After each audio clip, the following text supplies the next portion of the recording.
ये क्यों पक्षर एकादशी? ये शुक्ल पक्ष एकादशी मार्गशीर मास शुक्ल पक्ष एकादशी आपको मुख्यदा एकादशी बोली आम तो पुण्य करूँ आम पाप पुण्य किसी जान ना आज्ञा किंतु आम पाप करनु आम कहीं एकादशी करिया आम कहीं जो ये करिया किसी दरकार नहीं आम ठाकुर मुंडिया मारले कर्म ही आमर कर्म भगवान बोली भगवान कही सेमती ना पूर्व पुरुषर भी किछि अपराध आमको भोग करिया को पड़िबो। अच्छा एणु आमको एकादशी व्रत राधे राधे बड़ खुशी लगे जे आपण माने एकादशी व्रत को पालन करुछंती आउ एकादशी व्रत आपण माने पालन करुछंती बोली मु बाबाजी नरहरि दासଙ୍କ सहित ए कथा को आलोचना करे निजे सुने एवं आपण माननकु सुनाए। आपण माने जानिछंती जे एकादशी होउची मुख्यदा एकादशी तेणु करी ए मुख्यदा एकादशी पुणी को मास देखंतु आम गीतारे आमे पढ़ीचे जे मास मानक भितर एमितिया मास जहाँ मार्गशीर मास बोली कहा जाए आउ सेही मासरे आज जो एकादशी पड़ी से एकादशी क्यों पक्ष कहीं पालन करा जाए से कथा में आम बड़ भाई नरी भाई ठारू आलोचना करवा। नरी भाई प्रणाम। तेबे आमे जानिया चाहूँ आमे साधारण भाव में समस्त जानी आम बर्तमान आसिक राजस्थान ले पहुँची जाइछु एवं राजस्थान सबुठारु एइथिपई जनाशुना जे राजस्थान होची मरुभूमि बेले बेले जीवन मध्य मरुभूमि हो जाए जो जीवन रे भक्ति न थाए प्रेम न थाए भाव न थाए किंतु आम अनेक जगार शुणीचु अनेक शास्त्र मध्य पढ़ीचु जदि आमे आम जीवन रे शास्त्र को अध्ययन करिबा एकादशी व्रत पालन करिबा जीवन मध्य सबुजिमा हो जीव। तेणुक आम राजस्थान ले अच्छु एवं ए राजस्थान लु समस्त पवित्र एकादशी पाई कहीं समस्त एकादशी व्रत पालन करुँच तो यही जो एकादशी ये क्यों पक्षर एकादशी? ये शुक्ल पक्ष एकादशी मार्गशीर मास शुक्ल पक्ष एकादशी आपको मुख्यदा एकादशी बोली कहा जाए। कहीं मुख्यदा एकादशी एमती नाम कहीं विभिन्न नाम सब अच्छी ये एकादशी कहीं मुख्यदा एकादशी है? प्रत्येक मनीष साधक हुंतु बा जहाँ भी जेमिति हेले भी मुख्य पाई समस्ते मुक्ति मुख्य पाई समस्तंकर गोटे आशा थाए जी भी कहे मोर मुक्ति मुख्य आशा नहीं सी गोटे अलग कथार कहे किंतु मुक्ति मुख्य आवश्यकता। अच्छा कहीं ना मुक्ति मुख्य नहेले परवर्ती पीढ़ी की जदि आम कर्मर ठीक भाव न होइजी मुक्ति मुख्य को न जाई पारछंती जोड़ा आमर 7टी स्तर अच्छी से 7टी स्तर भितर न पहुँची पारछंती ताहले से बाकिया रहिले परवर्ती पीढ़ी मानक पई बहुत कष्ट जटिल हो जिवो जटिल जेड़े बड़ साधक हुंतु आमर गोटे वृंदावन रे सूर्यकुंड रे सूर्यकुंड रे जड़े सिद्ध पुरुष रही वृंदावन रे सूर्यकुंड से रही था साधन भजन करुथांती करिकिन सी गोटे सिद्धि बाबा बोली तांको कहागला सिद्धि पुरुष से हो जाइथिले। अच्छा तांकर 2009 मसीह उत्सव पालन हला आज्ञा आप मन थी कि नहीं किए जानी थे कि मन थी कार कौन से साधु उत्सव रे साधु संत माने प्रसाद करुछंती प्रसाद करला भितर छातटी गली पड़ा। अच्छा बहुत साधु मान चलीगले जी से महंत थिले तांको बहुत माने जगिले कहले ये कौन पाइम देहला तांको टे केस बास समझ जहाँ जमी नियम करागला सी आसी आमर सेतेबेल समय चंद्रशेखर बाबा थिले सी आमर जड़े ओडिया सन्थ से साधना करदे समस्ते जानी बहुत समस्ते जानी चंद्रशेखर बाबा भजनहारी साधु तांको पचारे जे किसी भक्त मैंने आसी पचारे कहले बाबा सी जड़े सिद्ध पुरुष थिले ताहले तांको उत्सव रे एभली अघटन घटला किमती ताहले ए साधु समाज को लोक ग्रहण करिवे किपरि आज्ञा सी सेटू कहले से गोटे कथा कहिदिले मु सेडी बसथिली से कहले गोटे कथा कहले सी सिद्धि लाभ करिसंती साधना करी सिद्धि लाभ करिसंती आज्ञा किंतु गोटे दान धर्म ए सब जिनस से करना जी जेड़े बड़ सिद्धि लाभ कर जी जहाँ भी कर दान धर्म व्रत ठीक भाव में पालन होनी। अच्छा किंतु सिद्धि लाभटा हो जाती भजन करी करी करी करी भगवत कृपा लाभ कर सिद्धि होइछंती। अच्छा एणु तांको उत्सव किसी दान धर्म ये सब करने को पड़ो। अच्छा यू जना पड़ा जे आमर मुक्ति मुख्य जहाँ जहाँ आवश्यक साधना कर संसार भितर रुह कि जहाँ कले करने को पड़ो। क्या आम मान मन भर गोटे धारणा रही जे मु तो संसार करी मोर ये सब तिलकर आवश्यकता कौन अच्छी एकादशी आवश्यकता कौन अच्छी व्रतर आवश्यकता कौन अच्छी तेना ये प्रमाण गोटे मिलूँ जे समस्त एसबूर आवश्यकता आवश्यकता अच्छी। अच्छा आहारी भितर गोटे ब्रह्मांड पुराण रे कृष्ण युधिष्ठिर संवाद रे गोटे कथा अच्छी मुख्यतः एकादशी अच्छा युद्ध सरी जाइए युद्ध सरी जाइए मार्गशीर मास शुक्ल पक्ष मुख्यतः एकादशी आग को आसव युधिष्ठिर गोटे मन दुखरे बसଛନ୍ତି जे आमे युद्ध कलु जीति गलु किए परास्त है किए जितला से तो अलग कथा आज्ञा किंतु आमे जीति गलु सत्य किंतु आमे जो अपराध कलु से अपराध आम पर पीढ़ी की गोटे दुखदायक हेनी तो यही कथा भाविक सी भाभी भाभी बसଛନ୍ତି भगवान श्रीकृष्ण आसी पहुँचले भगवान कहले कृष्ण कहले तुम्हें एते व्यस्त हबार कौन अच्छी अच्छा जहाँ विधि निर्दिष्ट हवा कथा हो जाइए जदि तुम मन भितर किसी दुख बोली भावुज यहाँ कि अपराध कर ताहले आसंता जो शुक्ल मार्गशीर मास शुक्ल पक्ष एकादशी अच्छी सी हूँ मुख्यतः एकादशी। अच्छा पूर्व पुरुष माने जो अपराध करते एकादशी व्रतरे तांकर सब से गुड़िक खंडन हुए आउ तांकर पुण्य तैयारी हुए। आज्ञा तुम्हें ये करिवो सेई कथा उपरे गोटे पुराणर कथा से कहले। आज्ञा से पुराणर कथा कहले चंपक फूल चंपक पुष्प वाटिका गोटे नगरी थिला।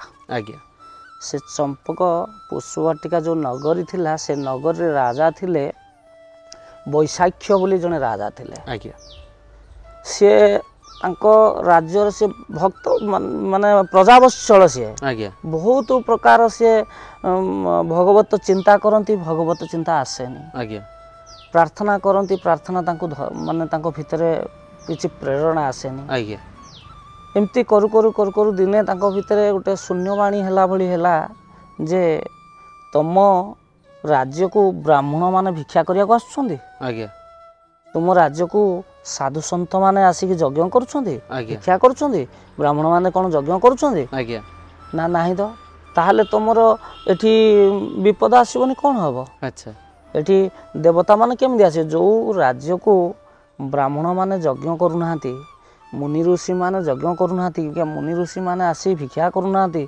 ताहले से राज्य को देवता माने केमि आसीबे। अच्छा सी सेठू एक कथा जते स्वप्न देखिले देखी चारि पाखा जाक बुलिलारे मो राज्य को ब्राह्मण मान आसुना चतुर्पार्श्व ब्राह्मण मान यज्ञ कर मो राज्य यज्ञ करूना साधु सन्त मैंने यज्ञ करपटे भजन कर मो राज्यर तो भजन करना ठीक कथा जाई ब्राह्मण मान को पचारे ना आम से यज्ञ आमर होनी मंत्र से राज्य को पशिला आम भीतर मंत्र पाठ हो पार से भावना से चिंताधारा आसुनी मुनि ऋषि मान को गले कहले साधु सन्त मान को कहले सी कहले आपणकर पूर्वपुरुष आपण पिता आज्ञा जो अपराध करिसंती से अपराधटा आमे पाटिरे धइले आमर से साधना हेइनी। अच्छा। बहुत साधना दरकार है। अच्छा। से जो अपराधटा से करछने से अपराधटा आम पाटिरे धरले आमर बहुत भजन नष्ट होबो। अच्छा अच्छा ताले कोन करिया पड़िबो ना सेमाने सब बाट देखै देले माने पूर्व पुरुष माने जो कर्म करिसंदी कुकर्म को भविष्य दायित्व मान को मध्ये भोगिबा पड़ी एक कथा मध्ये हमकु जानिबा पई प्रमाण रहिला ताले कोन करिया मो तो जहाले प्रतिकार करिया पड़िबो कि मे बतै देबो। ब्राह्मण माने साधु सन्यासी माने से कहले आमे से अपराध आमे जानिजु से अपराध करिसंदी किंतु से अपराध तो आमे पाटिरे धरि परिबुनी। आज्ञा तार प्रतिकार केमिति कहबो। अच्छा आउ ए अल्प दूर जो अच्छी आपनक राज्यर शेष सीमार जो पहाड़ अच्छी आज्ञा से पहाड़ शिखरे जड़े ସାଧୁ ରହୁଛନ୍ତି ବାସ କରୁଛନ୍ତି ପାହାଡ଼ ଶିଖରରେ ବାହାର ଶିଖରରେ ଜଣେ ସାଧୁ ବାସ କରୁଛନ୍ତି। ତାଙ୍କ ନାଁ ହେଉଛି ଭବିଷ୍ୟତ ତାଙ୍କ ନାଁ ହେଉଛି ଭବିଷ୍ୟତ ଭବିଷ୍ୟତ ସାଧୁ ଭୂତ ଭବିଷ୍ୟତ ତାଙ୍କ ନାଁ ଆଜ୍ଞା ଯେହେତୁ ଭୂତ ଭବିଷ୍ୟତ କଥା ସିଏ କହିପାରନ୍ତି ତାଙ୍କ ନାଁ ଭୂତ ଭବିଷ୍ୟତ ବୋଲି ସେ ସାଧୁଙ୍କ ନାଁ ଜଣାଶୁଣା ରହିଛି ଆଉ ଜଣାଶୁଣା ଅଛି। ତୁମେ ସେଠିକି ଯାଅ ସିଏ ତୁମକୁ ବତେଇ ଦେବେ ନିରାକରଣ କ'ଣ ହବ ପ୍ରତିକାର କହିଦେବେ ଆଉ ସେ ବତେଇ ଦେବେ। ଇଏ ସେଠୁ ଗଲେ ରାଜା ନିଜେ ଗଲେ ରାଜାଙ୍କ ସାଙ୍ଗରେ ଏଇ ବ୍ରାହ୍ମଣ ମାନେ ଗଲେ ସାଧୁ ସନ୍ଥ ମାନେ ଗଲେ ଗଲାବେଳକୁ ବହୁତ ମୁନି ଋଷି ମାନେ ତପସ୍ୟାରେ ବସିଛନ୍ତି। ଆଜ୍ଞା ସେ ଯେଉଁ ପରିବେଶଟାକୁ ଦେଖିଦେଲା ବେଳକୁ ସେ ରାଜା ଦେଖିଲେ କହିଲେ ଏଠି ଦ୍ୱିତୀୟ ବ୍ରହ୍ମା ତିଆରି କରିଛନ୍ତି। ଏଠି ଦ୍ୱିତୀୟ ବ୍ରହ୍ମା ବୋଲି ତାଙ୍କୁ ଆଖ୍ୟା ଦେଲେ। କହିଲେ ଏତେ ସୁନ୍ଦର ପରିବେଶ ମନୋରମ୍ୟ ପରିବେଶ ଏମିତି ତିଆରି ହେଇଛି ମୋ ଜୀବନରେ କେବେ ମୁଁ ଦେଖିନଥିଲି କି ଜାଣିନଥିଲି। ଆଉ ବହୁତ ଆନନ୍ଦ ଲାଗିଲା। ସାଧୁ ମୁନି ଋଷିମାନେ ସବୁ ତପସ୍ୟା ସ୍ଥଳୀ ସବୁ ବୁଲିକି ଦେଖିଲେ ଅପେକ୍ଷା କଲେ। ସେ ସାଧନାରୁ ଫେରିଲା ପରେ ରାଜା ଯାଇ ଦଣ୍ଡାୟମାନ କରି ପ୍ରାର୍ଥନା କଲେ। ସେ ସାଧୁ ସେ ଋଷି ସେଠୁ କହିଲେ ଯେମିତି ଚର୍ଚ୍ଚା କରିବା କଥା ଚର୍ଚ୍ଚା କଲେ। ରାଜା ଯାଇଛନ୍ତି ନା ରାଜାକୁ ଯେମିତି ଚର୍ଚ୍ଚା କରିବା କଥା ଚର୍ଚ୍ଚା କଲେ। ରାଜା ସେଠୁ କହିଲେ ମୁଁ ଏଇଭଳିଆ ମୋ ରାଜ୍ୟକୁ 9ଙ୍କ ଦୁର୍ଭିକ୍ଷ ପଡ଼ୁଛି ନା ଗୋଟିଏ ବର୍ଷା ଟିକେ ହେଉଛି ନା କ'ଣ ମୁଁ ସବୁବେଳେ ପତ୍ର ବି ହଉନି ଆଉ ମାନେ ପରିସ୍ଥିତି ଏମିତି ଗୋଟେ ଗମ୍ଭୀର ପରିସ୍ଥିତି ଆସିକି ଗୋଟେ ପହଞ୍ଚି ଯାଇଛି ରାଜ୍ୟ ଭିତରେ ଆଉ ଦୁର୍ଭିକ୍ଷ ପଡ଼ୁଛି। ମୋର ସବୁବେଳେ ମୁଁ ଯେଉଁ ପ୍ରାର୍ଥନା କରୁଛି ପ୍ରାର୍ଥନା ବି ହେଉନି। ମୁଁ ଯେଉଁ ବିଷ୍ଣୁଙ୍କୁ ଚିନ୍ତା କରୁଛି ମୋ ଭିତରେ ଚଞ୍ଚଳ ରହୁଛି ମନ କିଛି ସ୍ଥିର ଆସୁନି। ତାହେଲେ ମୋର କ'ଣ ଅପରାଧ ହୋଇଛି ମୋତେ କୁହନ୍ତୁ ଟିକେ ଜଣେଇ ଦିଅନ୍ତୁ। ସିଏ ସେଠୁ କହିଲେ ନ କହିଲେ ବି ତୁମେ ଆଜି ନହେଲେ କାଲି ସେ କଥା ଜାଣିବ ନିଶ୍ଚିତ। ଏଣୁ ମୁଁ ତୁମକୁ ଆଜି କହୁଛି ତୁମ ପିତା ବହୁତ ଅପକର୍ମ କରିଛନ୍ତି। ସେ ଅପକର୍ମ ହେଲା ବହୁତ ଝିଅ ବୋହୂଙ୍କ ପ୍ରତି ମାନେ ଅତ୍ୟାଚାର ଗର୍ଭ ଅବସ୍ଥାରେ ମାରି ଦେଇଛନ୍ତି। ସେଇ ଅପରାଧ ଗୁଡ଼ାକ 7 ଜନ୍ମ କ'ଣ 10 ଜନ୍ମ 50 ଜନ୍ମ ପର୍ଯ୍ୟନ୍ତ ସେ ଅପରାଧ ଦୂର ହେବ ନାହିଁ। ତାହେଲେ ଆମକୁ କ'ଣ ପ୍ରତିକାର ବତାଅ। ସିଏ ସେଠୁ ପ୍ରତିକାର ବତେଇଲେ ଯେ ତୁମେ ଏଇ ମାର୍ଗଶିର ମାସ ଶୁକ୍ଳପକ୍ଷ ଏକାଦଶୀରେ ଠିକ୍ ଭାବରେ ପାଳନ କଲେ ଏଇ ଅପରାଧ ତୁମର ଦୂର। ତେବେ ଅପରାଧ ଖଣ୍ଡନ ପାଇଁ ଆମକୁ ବ୍ରତ ଉପାସନା ସାଧନାର ଆବଶ୍ୟକତା ଅଛି। ଯିଏ ଯେଉଁଠି ଯେଉଁ ମାର୍ଗରେ ଥାଉ ନା କାହିଁକି ସାଧନାର ଆବଶ୍ୟକତା ଅଛି ଏଥିରୁ ଗୋଟିଏ ସ୍ୱତନ୍ତ୍ର ପ୍ରମାଣ ମିଳିଯାଏ। ତେବେ ଏଇ ଯେଉଁ ପାପ କର୍ମ କରିଛନ୍ତି ଯାହାକୁ ଆମେ କହିଲେ ଯେ ଭ୍ରୂଣ ହତ୍ୟା କରିଛନ୍ତି କିମ୍ବା ଅନ୍ୟମାନଙ୍କୁ ଏ ଦଣ୍ଡରେ ଦଣ୍ଡିତ କରିଛନ୍ତି ଯାହା ପାଇଁକି ତାଙ୍କ ପୁଅକୁ ମଧ୍ୟ ଭୋଗିବା ପାଇଁ ପଡ଼ିଛି। ଆଚ୍ଛା ତେବେ ସେ ସେଠୁ ପଚାରିଲେ ତାହେଲେ ଏଇ ଏକାଦଶୀ ବ୍ରତକୁ କିଭଳି ଭାବରେ ଆମେ ପାଳନ କରିବା। କହିଲେ ଏ ଏକାଦଶୀ ବ୍ରତରେ ପୁରା ତୁମେ ନିଷ୍ଠାରେ ଉପାସନା କରିବ ଜଳ ତୁଳସୀ ପାଇବ କୀର୍ତ୍ତନ କରିବ ଅହରାତ୍ର କୀର୍ତ୍ତନ କରିବ। ଆଚ୍ଛା ଆଉ ଚାଣ୍ଡାଳି ଭୋଜନ କରିବ। ଛୋଟ ବାଳକ ପିଲାମାନଙ୍କୁ ଖୁସି କରିବା ପାଇଁ ଯେତେ ପ୍ରକାର ତୁମ ଇଚ୍ଛା ଅଛି ସେତେ ପ୍ରକାର ତାଙ୍କୁ ଖୁସି କରିବ। ଗର୍ଭରେ ଥିବା ମାଆ ମାନଙ୍କୁ ତୁମେ ସେବା ଦେବ ତାଙ୍କର ଖାଇବା ପିଇବା ରହିବା ସେବା ଯତ୍ନ ନେବ। ତାହେଲେ ଏଇ ଅପରାଧ ତୁମର ଦୂର ହେବ। ଏଇ ଏକାଦଶୀ ଦିନ ତୁମେ ଏଇ କାମଟି କରିବ। ମୁଖ୍ୟଦା ଏକାଦଶୀ ସିଏ ବର୍ତ୍ତମାନ ବି ତୁମ ଯେଉଁ ପୂର୍ବପୁରୁଷ ଯିଏ ସିଏ ବର୍ତ୍ତମାନ ବି ନଙ୍ଗଳା ହେଇକିନି ବୁଲୁଛନ୍ତି। ସେ ଏପର୍ଯ୍ୟନ୍ତ ମୁକ୍ତି ଲାଭ କରିନାହାନ୍ତି। ଏଣୁ ତୁମେ ଏଇ ଦଗ କଲେ ତୁମର ସିଏ ପୂର୍ବପୁରୁଷମାନେ ଶାନ୍ତି ପାଇଲେ ତୁମେ ରାଜ୍ୟ ଠିକ୍ ଭାବରେ ହେବ। ସେତେବେଳେ ବୈଶାଖ୍ୟ ରାଜା ଏଇଗୁଡ଼ିକ ସବୁ କରିଥିଲେ। ତାପରେ ପରେ ତାଙ୍କର ଯେଉଁ ରାଜ୍ୟରେ ପୁଷ୍ପବୃଷ୍ଟି ହେଲା ବର୍ଷା ହେଲା ପୁରା ଯେମିତି ଗଛରେ ଫଳମୂଳ ଫଳିଲା। तेणु एक जड़े धर्मराज युधिष्ठिर निजे भगवान कृष्ण ठारू ए सब कथा को शुणुचंदी कहीं आम जाचे उत्तम संगे संगजार से करे उत्तम व्यवहार प्रथम आम उत्तम कथा को श्रवण करने उत्तम संगर आवश्यकता अच्छी यदि आम उत्तम संग करुवा उत्तम कथा श्रवण करें कहीं आपण मैंने भल भाव में जानते ए सेवक आपण मान कहे जे आपण मैंने जमी जड़े जड़े युवक ए सेवक से जड़े युवक आम भावी नहीं जो मैंने सन्यासी होती साधु होती सत होती कि आश्रम रोचन से माने केवल भागवत पढ़े गीता पढ़े माने व्रत पालन करेंगे किंतु आमे संसार भितर छे आमे एक कथा पालन करवा नहीं एथु आमे माने प्रमाणित हो गला जे आमे जेकोसी स्थान रे थाउना कहीं आमको व्रत करने पड़े उत्तम संग करने पड़े एवं से उत्तम संग आमको साधु संग रे पहुँचेब एवं से साधु संग द्वारा आम उत्तम कथा श्रवण करें तेणुक आम आज भी जी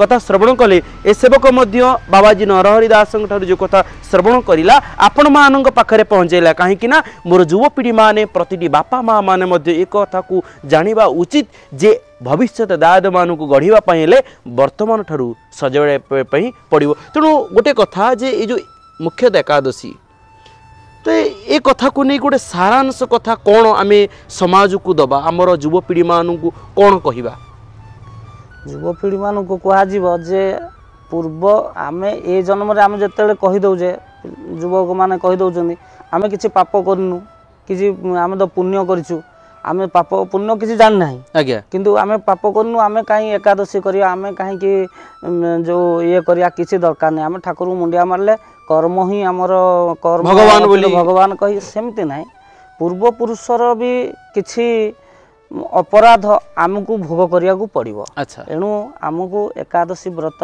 उपासना करिया को हेले ए सब करिया को हेले आम एकादशी व्रत उपासना करने को हम बहुत प्रकार खाद्य तैयारी हुए किंतु से खाद्य भितर यदि लुण न पका हुए तेबे से खाद्य तार स्वाद को आम अनुभव करूना से भाव में आम शास्त्र पुराण वेद वेदांत जहाँ भी किसी अच्छी यदि आम भितर भाव नहीं विश्वास नहीं तेबे ए सबु मध्य सेतेबेले निरर्थक हो जाए तेणुक मोर आशा अच्छी मोर विश्वास अच्छी आपण मैंने जो मैंने शुणुंट निश्चित भाव में आपण मान भक्ति अच्छी प्रेम अच्छी श्रद्धा अच्छी से आप शुणुंट आपण मैंने एकादशी व्रत पालन करूँ पूर्वर आम जिते एकादशी व्रतर कथा कहीचु सब बेले बहुत सरल आकार रे सहज सूक्ष्म साध्य करी भव संसार जीवा तरी केमिति सरल आकार रे आम पालन करवा तेज आउ टिके खाली आलोचना करदेवा कहीं ना समस्त पचारुंट आम आगुरी आलोचना करें तो खाइबाटा कौन हम से टिके खाली से आम नहीं जावा सबु थर तो कहुई